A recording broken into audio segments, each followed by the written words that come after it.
Hello everyone. Thank you for participating. Hello everyone. Thank you for participating in our online Family Participation to Increase Student Achievement class.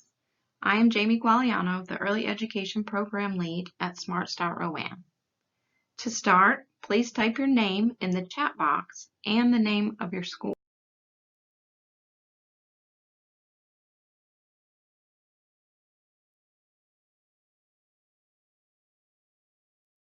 Hello everyone. Thank you for participating in our During this class, we will discuss why family involvement is important, barriers to family involvement, and solutions for breaching these barriers. Since this is a pre-recorded webinar, you will need to take notes during the webinar and complete a quiz at the conclusion of this video. Why is family involvement essential to a child's success?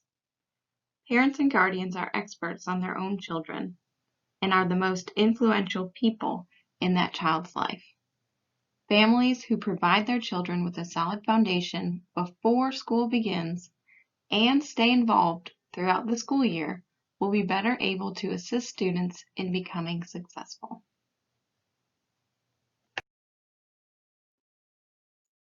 Family engagement is the process used to build genuine relationships with families. Relationships with families support overall family well-being and children's healthy development. When families are engaged, partnerships are created that have a common focus, helping the children grow and thrive. Early childhood professionals have opportunities to build relationships that positively impact children and their families for a lifetime. Strong relationships with families promote family well-being, positive parent-child relationships, and the ongoing learning and development of children and parents. Families and child care staff share their unique knowledge of the individual children they teach and care for, and the experiences and communities in which they live. When it comes to family participation, it is very important to consider barriers that parents face. These are just 5 as an example. English as a second language. This is a really common one in North Carolina, so we will go into this one in detail in the next few slides. Income level is another barrier to consider. A parent may not be able to afford time off to come into a midday event or to come to a parent-teacher meeting. Multiple children households. Their time and focus may be divided between several children. They might have 4 children to drop off at your child care, which leaves them not very much time to stop and have a conversation with you. Be aware of this and know your family so that you can be patient. Education level of parents. Parents may not fully understand the importance of communication and parent participation in their child's education. Some parents do not even view childcare as education at all. Early childhood professionals can help parents understand the importance of this. Time availability due to jobs. That parent that's rushing out as soon as they drop their child off, they may not be rude or not care about their child's day. They may just be in a hurry. Maybe their shift starts at 7 a.m. and it's a 27-minute drive and they're dropping their child off at 6:30 a.m. You have to be patient and creative about new ways to communicate with parents despite these barriers. Positive communication is perhaps the most powerful tool that you can use with families. Good communication helps to inform, reassure, and engage families. A single conversation can set the tone for a family's opinion of preschool staff, so it is essential to develop effective communication skills. Positive communication and relationships with families help to build trust. Trust is an important part of helping to make sure that you maintain a partnership with families and work as a team to help children meet their goals. Trust between you and families makes parents feel good about the program and its ability to meet their child's needs. A strong partnership between staff and families is built on positive communication. Positive communication skills help to make sure that accurate information is shared, expectations are shared, and trust is established. The school benefits from family participation as well. It improves teacher morale. You have higher ratings of teachers by parents. You get more support from families. You see higher student achievement. And you have a better reputation in the community. Parent involvement leads to feelings of ownership, resulting in increased support of schools. Family engagement happens when early childhood professionals and families engage in a shared process of relationship building. The approach is mutual, respectful, and responsive to a family's language and culture. Meaningful relationship building is ongoing and requires time and attention.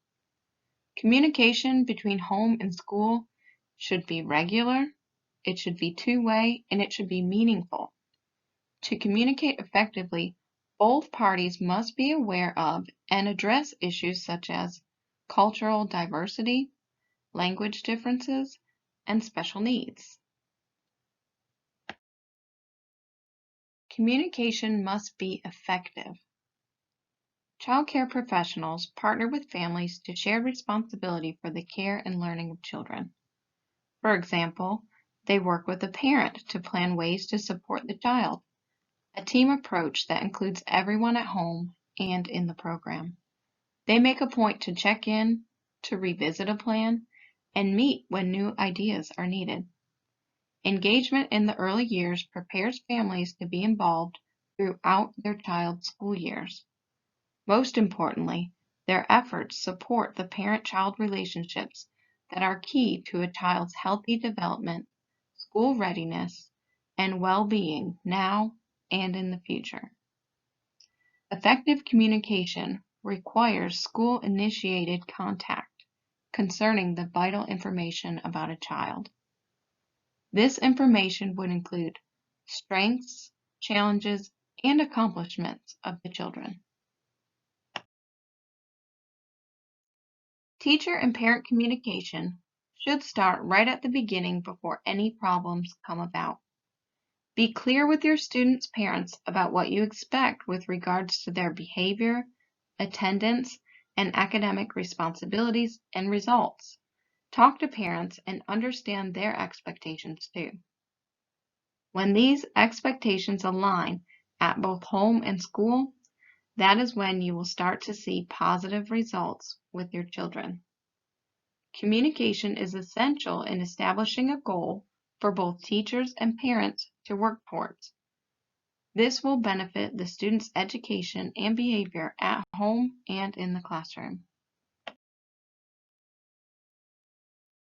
Parent and teacher communication is hugely important as a child's time is predominantly between school and home life, and as a teacher, you are essentially the parent away from home, and children rely on you to be their moral guidance and their motivator when they are in your classroom.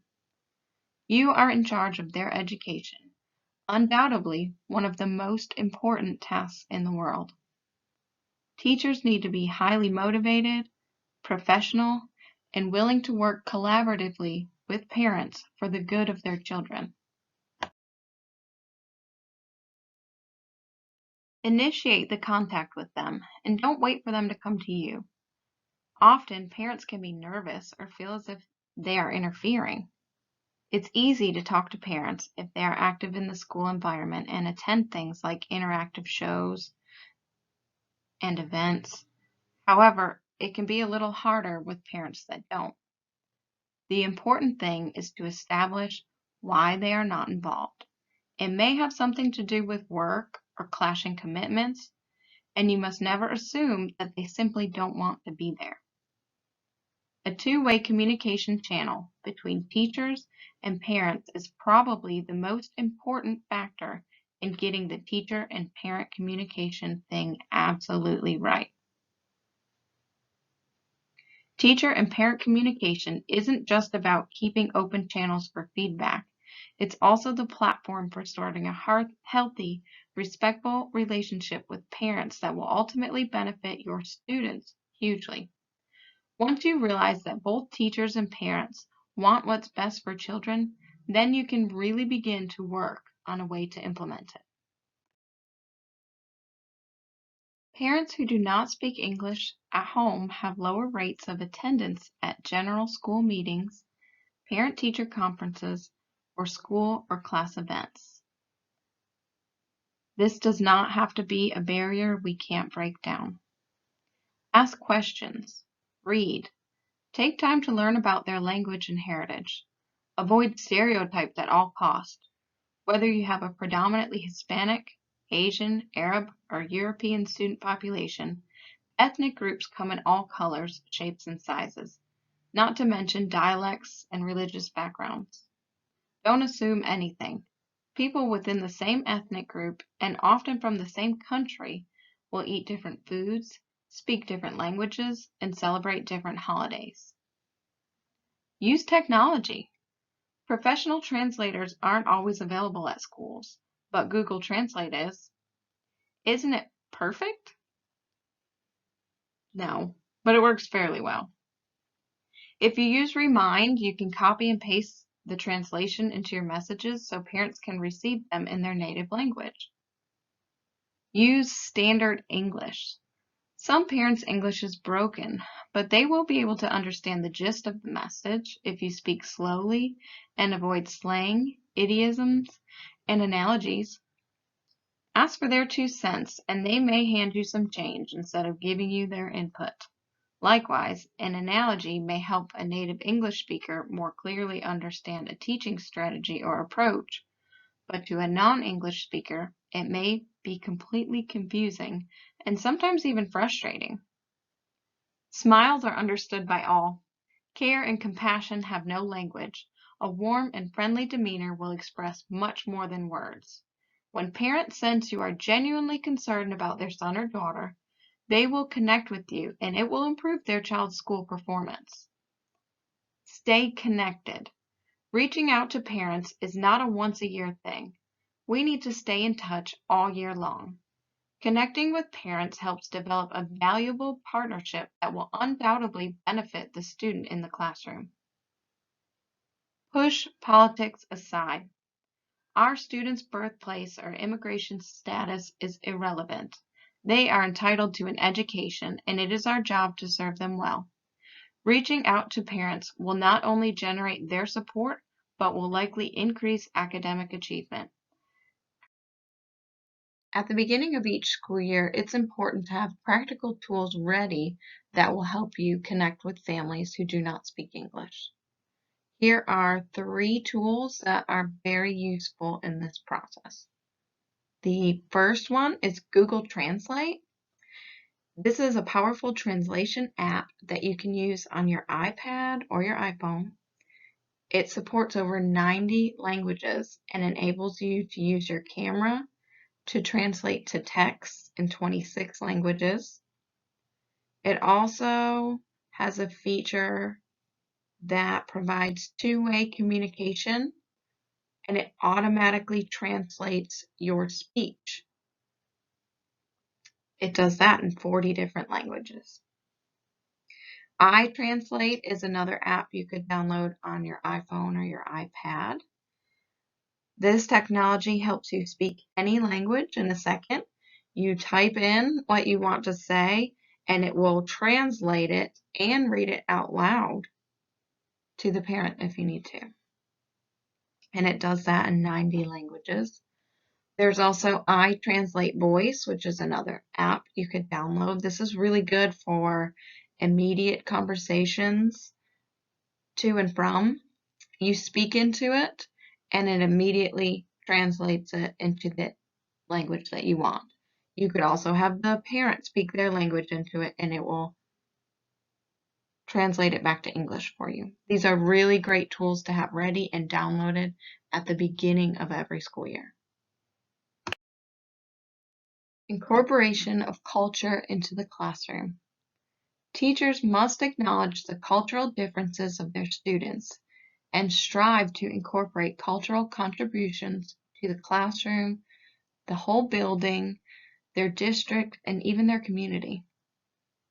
Celebrate and teach about various holidays and cultural events outside of the American culture. Include artwork and visual representation like photographs from various cultures around the world into your classroom. Create a parent survey to discuss home cultures and values for each family. Invite parents to come into the classroom to share stories from their family history, recipes, or songs from their family's culture. Celebrating and teaching about various holidays and cultural events is a great way to encourage parent involvement. When choosing a topic, Pinterest is a great tool for finding crafts, activities, or literature to complete your lesson plan. But don't forget to ask for parental input on holidays you're not familiar with, and to research the historical events that you plan to teach about.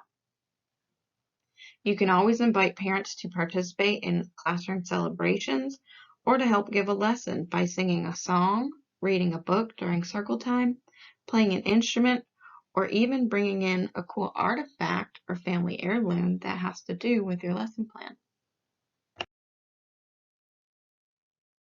Make sure to display multicultural artwork for both the children and the parents to see.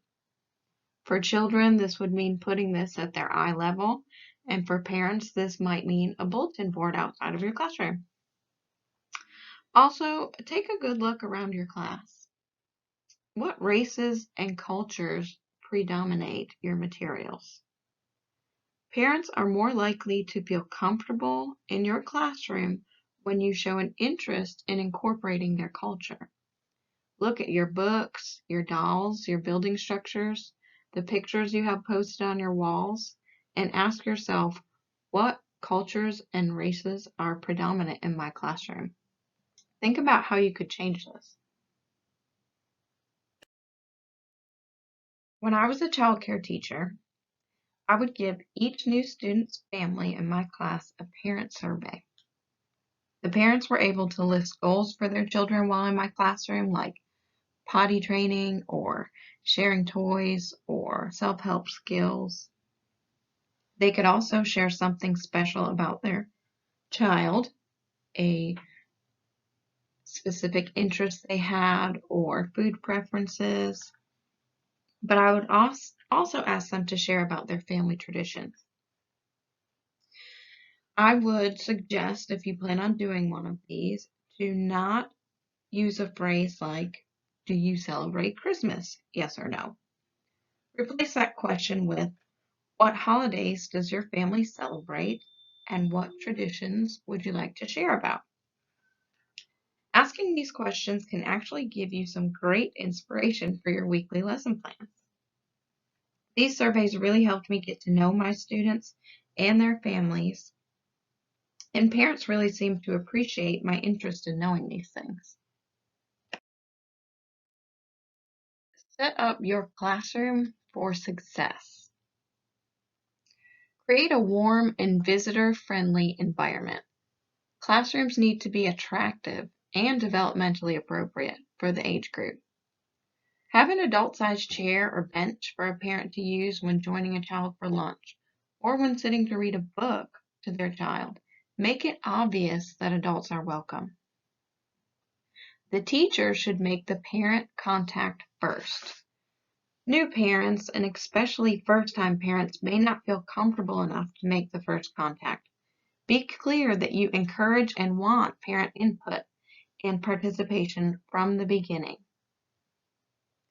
The teacher will express that each child's development is a team effort and will inform parents of his or her available time for meetings. Explain that the better the parent-teacher relationship is, the more their child will flourish. This is also a good time to set boundaries of when you are willing to communicate with parents. I would not recommend giving out personal phone numbers to parents. The teacher will provide the parent with information regarding the school, like a school brochure, the discipline expectations, daily communication log explanations, and room expectations. If you have a classroom Facebook page, make sure the parents know about it.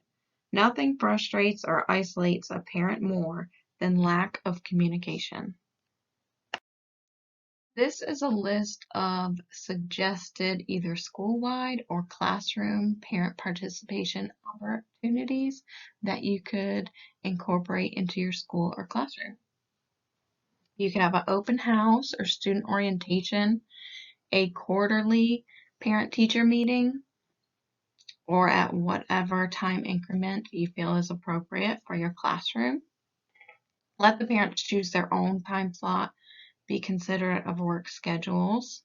A monthly phone communication is a great idea. If you have a parent that is usually in a hurry at the end of the day and in the morning and you don't really get to have that phone conversation, try to at least once a month, maybe have them call you on their lunch break just to catch up, especially when you're working with children below 5.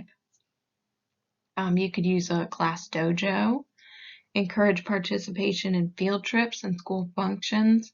In early childhood, it's great to have lots of extra sets of eyes when you're going on a field trip, so parents should always be invited. Have an open door policy with administration for parents to express concerns. Let them know that you want to hear if they have something they're concerned about, and they should always feel comfortable coming to you or your director with a concern. Have some volunteer opportunities for parents.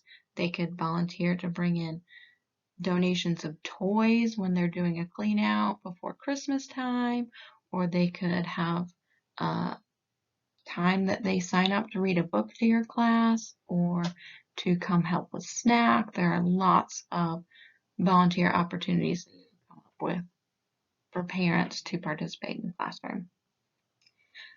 You could have a quarterly parent satisfaction survey. This would mean that 4 times a year you're able to get feedback on what parents are or are not happy with in your school or classroom. You could have some evening events. Lots of schools already do this, like graduation ceremonies, maybe some holiday presentations, and then have, if possible, interpreters present for these events. If you have lots of family members that are English as a second language, maybe look for volunteers that could help be interpreters at these events. It's important to try to stay consistent with families, not just at the beginning when you first meet them, but throughout the whole time their child's in your classroom. Try to send positive communications on a regular basis. Especially with younger children like infants and toddlers, you really should be doing a daily note to let parents know how their day was, especially if you're not there at pickup. Another way you could do this is through classroom letters. Again, the phone calls we discussed earlier, and sending daily notes. Another great step to take throughout the school year for directors, principals, teachers, support staff, everyone in the building is to take training on how to encourage parent participation. You could even invite parents to these trainings so that they can understand why it's important. It's important that throughout the year you step back and reflect on the measurement of your progress. Look at things like your building visitor log, your call logs that you keep, your classroom sign-in sheet. These things can help teachers be aware of which families will need more encouragement for family participation. Brainstorming ways to break down the barriers that we've discussed is a great first step towards encouraging parent participation. This is my chart of brainstorming. Of course, All of these things are not going to be within your reach as a teacher or even as a child care owner. But these are just some things we could at least think about doing to help break down these barriers. Interpreters available for each family's home language upon request at any event. Maybe you could find volunteers to do this. Bus routes will pick up families for evening events by request. Transportation back home would also be provided.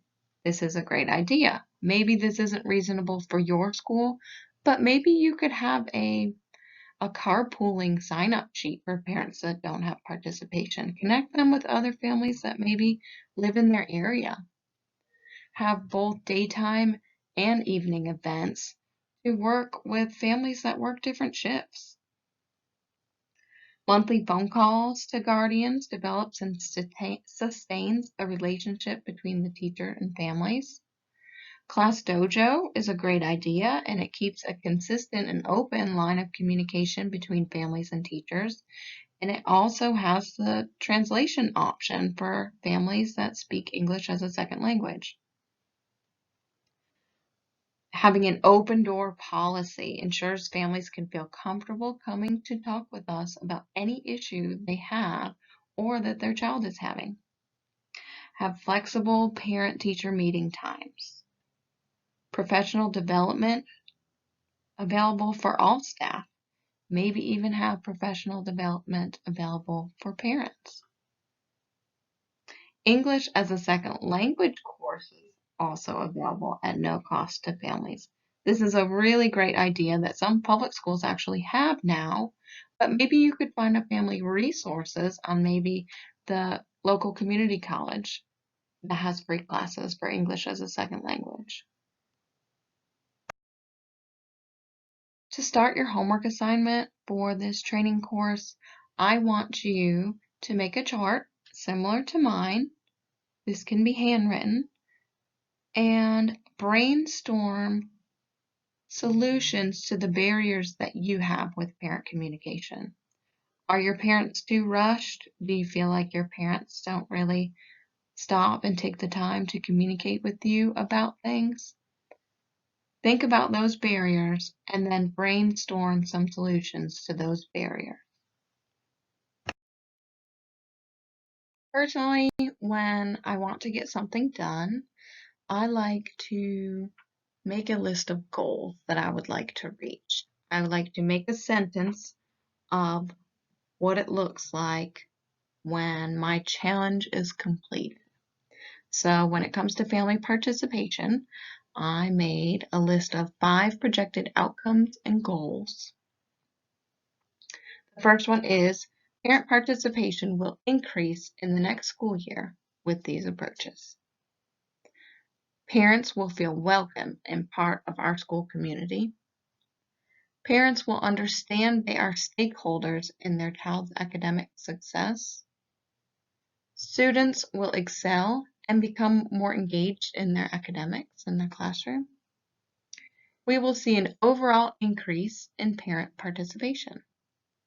These are just some of the goals that I developed that I hope this training will encourage some classrooms and some directors and some schools to take on for themselves. To try to take on all 5 of these goals might be difficult at once, but if you could just pull one and have your goal to just be to see an overall increase in parent participation, you would really feel, I think, motivated to encourage parents to participate a little bit more. If you really wrote it down as a goal, wrote it on a chalkboard in your classroom, hung it in the staff lounge, it would motivate you to reach this goal and to remember to use the tips and to acknowledge the barriers that we talked about to really help parents participate in their child's education. And early childhood is education. Don't forget that.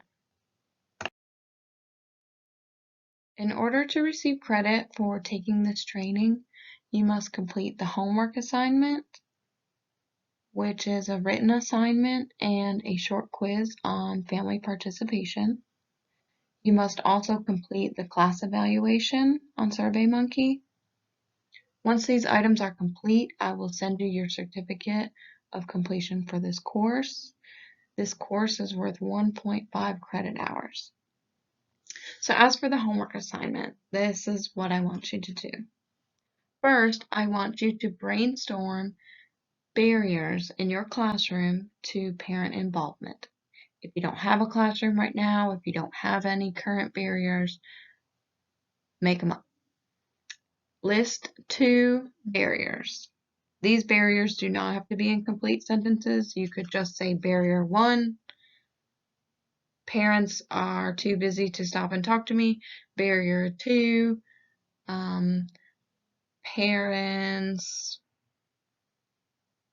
pick up after I've left for the day. Just list them.